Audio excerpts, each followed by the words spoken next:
నమస్కారం. మనం కొన్నిసార్లు ఏదో ఫ్లోలో మనకు వచ్చిన పనే కదని చేస్తూ కొంచెం అజాగ్రత్తగా ఉంటాం. అది ఏకంగా మన ప్రాణాలు తీస్తుంది. నాకైతే ఆ చిన్న అజాగ్రత్త ఎన్నోసార్లు చేతులు గాలేటట్టు చేసింది. వెలిగిస్తాం ఏదన్నా, వెలిగించేటప్పుడు ఇలా ఇంకెందుకులే ఎక్స్ప్లెనేషన్ ఎందుకులే కానీ నేను చాలాసార్లు చేతులు కాల్చుకున్నా. ధూపు వెలిగిస్తూనో అగరబత్తి వెలిగిస్తూనో అవి ఏముందని కొంచెం ఎమరపాటులో ఉంటాం.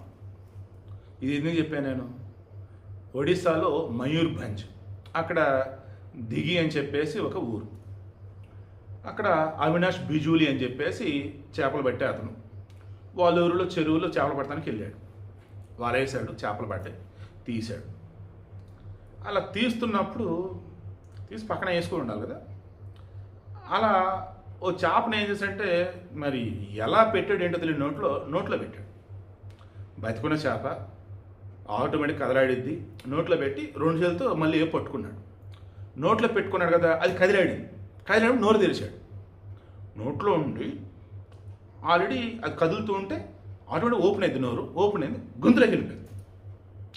లోపలికి వెళ్తే ఇబ్బందిలే, మధ్యలో ఇరుక్కుపోయింది, గిరగల కొట్టుకుంటుంది, అతనికి ఊపిరి అందట్లేదు, శ్వాసనాలాగా ఇబ్బంది. ఇక వాళ్ళు పాపం జాలరులు, వాళ్ళకి ఫస్ట్ ఎయిడ్ తెలిసి ఉండాలి, ఇటువంటి జరిగితే ఎలా కాపాడుకోవాలంటే ఐడియా ఉండాలి.